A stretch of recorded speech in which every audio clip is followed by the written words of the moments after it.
प्यारे बच्चों, आज हम जानेंगे रासायनिक समीकरण के बारे में। रासायनिक समीकरण किसे कहते हैं और रासायनिक समीकरण को संतुलित किस प्रकार किया जाता है। रासायनिक समीकरण को संतुलित करने की विधि के बारे में अच्छे से जानेंगे, लेकिन उससे पहले हमें दो तीन बातें जानना आवश्यक है। आओ देखते हैं। हमने यहाँ पर एक रासायनिक अभिक्रिया के लिए शब्द समीकरण को लिखा है। जब हम किसी रासायनिक अभिक्रिया को शब्दों के रूप में लिखते हैं तो उसे हम शब्द समीकरण कहते हैं।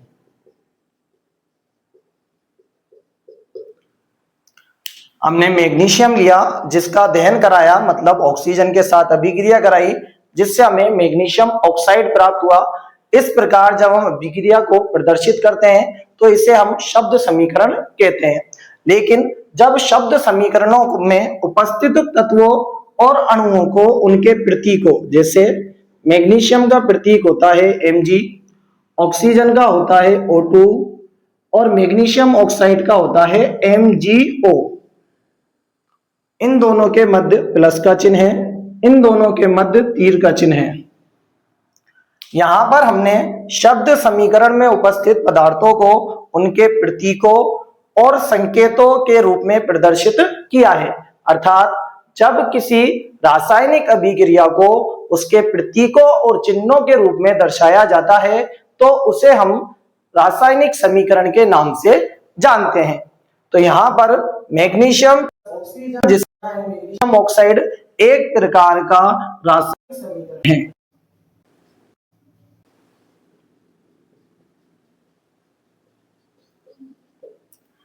इसी प्रकार हमने पदार्थ लिया कार्बन, इसकी अभिक्रिया ऑक्सीजन से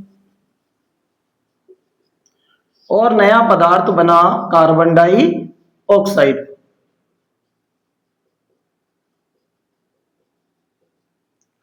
कार्बन की अभिक्रिया ऑक्सीजन से कराने पर कार्बन डाइऑक्साइड बना, जो एक प्रकार का शब्द समीकरण है।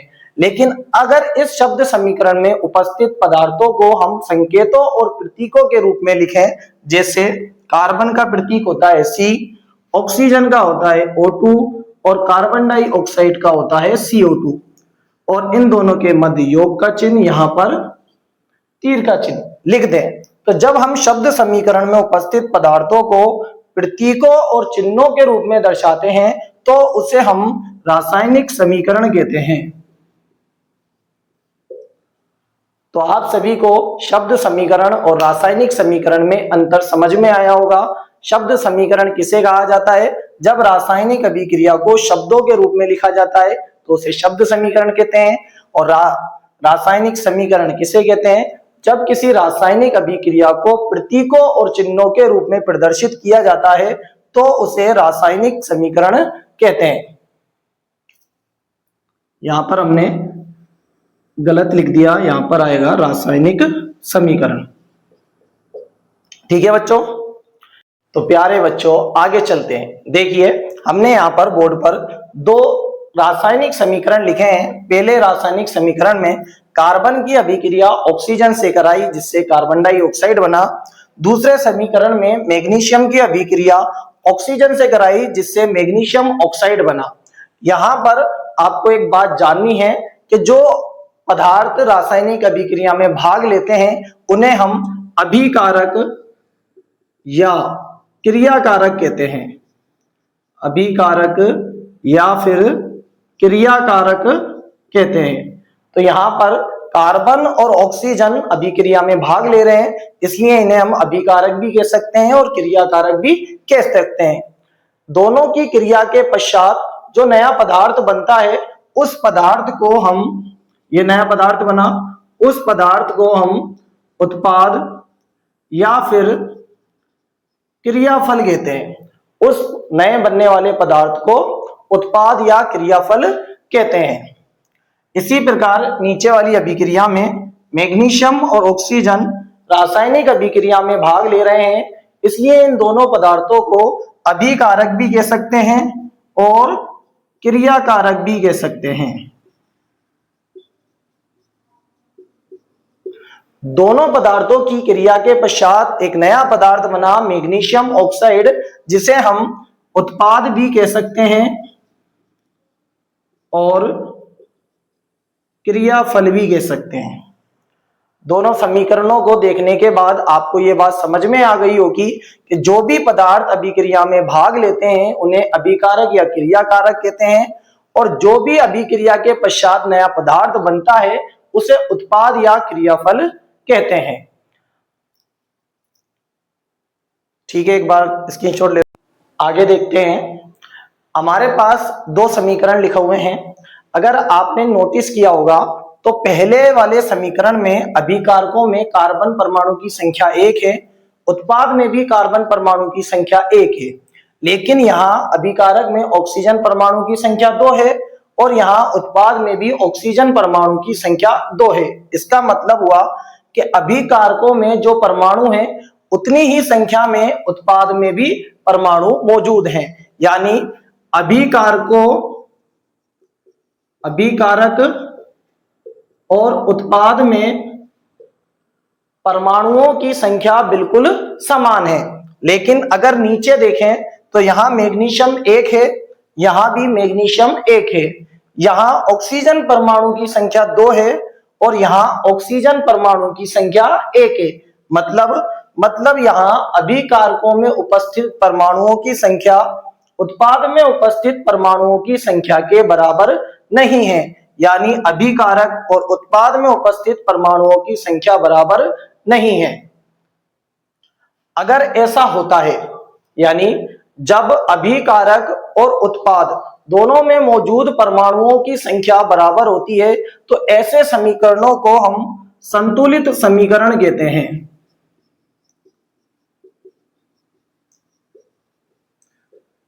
जब अभिकारक एवं उत्पादों में उपस्थित परमाणुओं की संख्या समान होती है तो उन्हें हम संतुलित समीकरण कहते हैं।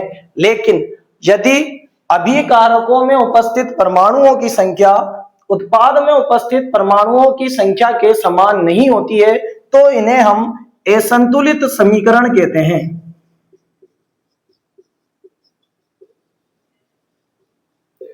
असंतुलित समीकरण ही कहते हैं। असंतुलित समीकरणों को एक अन्य नाम से भी जाना जाता है, इनको हम कंकाली या ढांचा समीकरण भी कहते हैं। इनको हम कंकाली या ढांचा समीकरण के नाम से भी जानते हैं। तो आपको बात समझ में आई होगी कि असंतुलित रासायनिक समीकरण ही कंकाली या ढांचा समीकरण कहलाते हैं। इन समीकरणों में अभिकारक में उपस्थित परमाणुओं की संख्या उत्पाद में उपस्थित परमाणुओं की संख्या के बराबर नहीं होती है। बच्चों, अगला हमारा टॉपिक है रासायनिक समीकरण को संतुलित करने की विधि। रासायनिक समीकरण को संतुलित करने की विधि का नाम है हिट एंड ट्रायल। रासायनिक समीकरण को संतुलित करने की विधि का नाम है हिट एंड ट्रायल विधि। इसे हिंदी में अनुमान विधि कहा जाता है। इसे हिंदी में अनुमान विधि कहा जाता है। प्यारे बच्चों, अब हम देखते हैं रासायनिक समीकरण को संतुलित करने के तरीके के बारे में। सबसे पहले हम आपके सामने एक दो एग्जाम्पल देंगे, आप उनसे धीरे धीरे सीखने का प्रयास करेंगे। देखिए, हम एक समीकरण लिख रहे हैं H2 प्लस Cl2, तीर का चिन्ह HCl। यहां पर अभिकारकों में हाइड्रोजन 2 है, उत्पाद में हाइड्रोजन परमाणु 1 है। यहां पर क्लोरीन में क्लोरीन परमाणु की संख्या 2 है, यहाँ क्लोरीन परमाणु की संख्या 1 है। यानी अभिकारकों में परमाणुओं की संख्या उत्पाद में परमाणुओं की संख्या के बराबर नहीं है। अब हमें अभिकारक और उत्पाद में परमाणुओं की संख्या को बराबर करना है। इसके लिए हमें सबसे छोटी पूर्णांक संख्या से गुणा करना है ताकि दोनों ओर परमाणुओं की संख्या समान हो जाए। इसके लिए हम यहाँ पर अगर HCl को 2 से गुणा कर दें तो हाइड्रोजन यहाँ भी 2 हो जाएंगे और यहाँ भी 2 हो जाएंगे। क्लोरीन 2 से गुणा करने के कारण यहाँ पर 2 हो जाएगा और यहाँ भी 2 हो जाएगा। सिंपल है। लेकिन लेकिन कोई ऐसा एग्जाम्पल आ जाए जो थोड़ा टफ है, उसको कैसे करेंगे। बोर्ड पर एक समीकरण लिखा है Fe प्लस H2O तीर का चिन्ह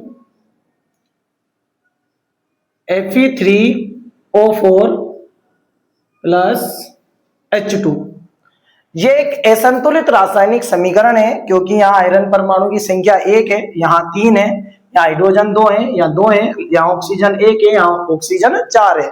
दोनों ओर आयरन और ऑक्सीजन परमाणुओं की संख्या भिन्न भिन्न है, दोनों ओर आयरन और ऑक्सीजन परमाणुओं की संख्या अलग अलग है। अब हमें दोनों ओर परमाणुओं की संख्या समान करनी है। इसके लिए हम एक विधि को अपना सकते हैं। सबसे पहले हमें क्या करना है, एक जो परमाणु दे रखा है आयरन, इसकी संख्या को लिख लेना है। आयरन कितने हैं यहाँ पर, आयरन 1 है, तो हमने आयरन परमाणु की संख्या लिखी और इसको एक कोष्टक में बंद कर देना है, बंद कर देंगे। इसके बाद प्लस के चिन्ह के आगे जो यौगिक दे रखा है उसको लिखेंगे। इसमें यौगिक में 2 परमाणु हैं, एक हाइड्रोजन है जिसकी संख्या 2 है, एक ऑक्सीजन है जिसकी संख्या 1 है। अब इस यौगिक में उपस्थित सभी परमाणुओं को एक साथ अगले कोष्टक में बंद कर देंगे। ये हमने अभिकारकों की साइड किया। सेम इसी प्रकार हम उत्पादों की साइड करेंगे। हमारे पास FeO4 है, हम पहले कोष्टक में Fe परमाणु की संख्या कितनी है 3, फिर ऑक्सीजन परमाणु की संख्या जो कि कितनी है 4 लिख लेंगे और इनको एक कोष्टक में बंद कर देंगे। इसके बाद प्लस के चिन्ह के आगे जाएंगे और देखेंगे अगला परमाणु क्या है। अगला परमाणु है H2 और उसकी परमाणु की संख्या को लिख लेंगे जो कि कितनी है 2। इस प्रकार हम जमा लेंगे। ऐसा करने के पश्चात हम एक एक परमाणुओं को संतुलित करने का प्रयास करेंगे। देखिए आयरन कितने हैं 1, यहाँ आयरन कितने हैं 3, तो हम ऐसा क्या करें कि आयरन इधर भी 3 हो जाए। ऐसा करने के लिए हमें आयरन को 3 से गुणा करना है। तो हम आयरन को कितने से गुणा करेंगे 3 से। 3 से गुणा करने पर आयरन परमाणु की संख्या भी कितनी हो जाएगी 3। अब देखो आयरन यहाँ कितने हैं 3, यहाँ भी कितने हैं 3। आगे चलते हैं, यहाँ हाइड्रोजन कितने हैं 2, यहाँ हाइड्रोजन कितने हैं 2 बराबर। यहाँ ऑक्सीजन कितना है 1, लेकिन यहाँ ऑक्सीजन कितने हैं 4, यानी ऑक्सीजन असंतुलित है। संतुलित करने के लिए क्या किया जाए, तो ऑक्सीजन परमाणु यहाँ 4 है, तो हमें यहाँ 4 करने के लिए क्या करना होगा, हमें ऑक्सीजन को 4 करने के लिए 4 से गुणा करना होगा। कितने से गुणा करना होगा 4 से। लेकिन ये बात ध्यान रखनी है, जब भी हम किसी चीज को गुणा करेंगे तो वो एक परमाणु से नहीं होगा, बल्कि कोष्टक में अंदर जितने भी परमाणु हैं सभी से गुणा होगा। यानी ये 4 2 से भी होगा और ये 4 1 से भी होगा। इस प्रकार हाइड्रोजन परमाणु की संख्या 8 हो जाएगी और ऑक्सीजन परमाणु की संख्या 4 हो जाएगी। इसे हम पुनः रिपीट करके देखते हैं। आयरन कितने हो गए 3, आयरन कितने हो गए 3, हाइड्रोजन कितने हो गए 8, यहाँ हाइड्रोजन कितने हो गए 2। अब हमारे हाइड्रोजन ये संतुलित हैं। ऑक्सीजन कितने हैं 4, ऑक्सीजन कितने हैं 4 बराबर। अब हमें हाइड्रोजन को संतुलित करना है, तो हाइड्रोजन की संख्या 8 हो गई, यहाँ हाइड्रोजन 2 है, तो हमें ऐसा क्या करें, तो हम इसे 4 से गुणा करें। 4 से गुणा करने पर हाइड्रोजन की संख्या कितनी हो जाएगी 8। अब हम एक बार पुनः चेक करेंगे। आयरन की संख्या 3, आयरन की संख्या 3, हाइड्रोजन की संख्या 8, हाइड्रोजन की संख्या 8, ऑक्सीजन की संख्या 4, ऑक्सीजन की संख्या 4। हमने देखा दोनों ओर परमाणुओं की संख्या समान हो गई। ऐसी स्थिति में जिन जिन परमाणुओं को हमने गुणा किया है उनकी संख्या को हम समीकरण के आगे लिख देंगे। जैसे हमने आयरन को 3 से गुणा किया, तो हम समीकरण को लिखने के लिए समीकरण लिखेंगे और इस 3 को इसके आगे गुणा कर देंगे। H2O को कितने से किया 4 से, तो 4 हम यहां लिखेंगे। Fe3O4 को नहीं किया तो नहीं लिखेंगे, और H2 को कितने से किया 4 से, तो लिखेंगे। इस प्रकार हमें संतुलित रासायनिक समीकरण की प्राप्ति हो जाएगी। सिंपल। बच्चों हम एक और एग्जाम्पल को जानने का प्रयास करते हैं। आपकी पाठ्य पुस्तक में ये उदाहरण मौजूद है, देखिए इसको कैसे करेंगे। यहाँ पर एक अभिकारक है जिससे 3 अलग अलग उत्पाद बन रहे हैं।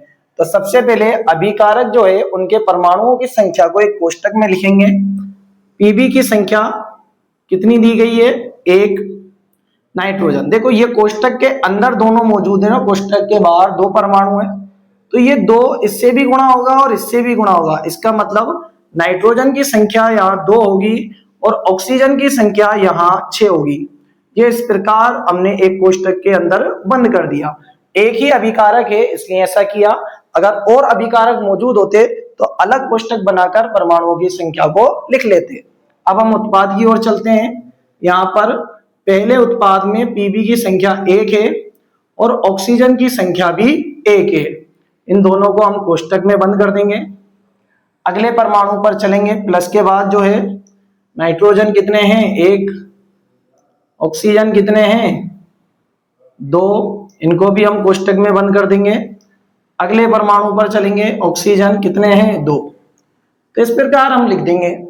अब हमें यहाँ पर एक बात ध्यान रखनी है, ऑक्सीजन परमाणु तीनों ही यौगिकों में मौजूद है। यहाँ ऑक्सीजन है, यहाँ ऑक्सीजन है और यहाँ भी ऑक्सीजन है। जिस यौगिक में ऑक्सीजन विषम संख्या में मौजूद है पहले उसे सम संख्या में करा जाता है।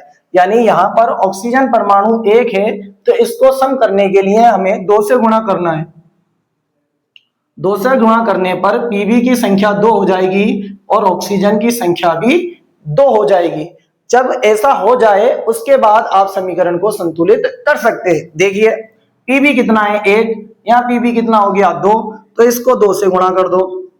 2 से गुणा करने के कारण पीबी की संख्या हो गई 2, नाइट्रोजन की संख्या हो गई 4 और ऑक्सीजन की संख्या हो गई 12। तो यहां तक क्लियर। आगे देखो पीबी के बाद है नाइट्रोजन कितने हैं, यहाँ 4, लेकिन यहाँ नाइट्रोजन कितने हैं, 1, तो हम इस कितने से गुणा करेंगे, 4 से। तो नाइट्रोजन कितने हो जाएंगे, 4, साथ में ऑक्सीजन कितने हो जाएंगे, 8। अब शुरू से देखते हैं एक बार। पीबी 2, नाइट्रोजन 4, ऑक्सीजन टोटल 12 है अभिकारक में। यहाँ ऑक्सीजन देखो 2 और 8 10, 2 12, तो ऑक्सीजन 12। तो हमारा समीकरण संतुलित है। आशा है कि आपको बातें समझ में आ गई होंगी, नहीं आई तो भी कोई बात नहीं, दोबारा बता देंगे।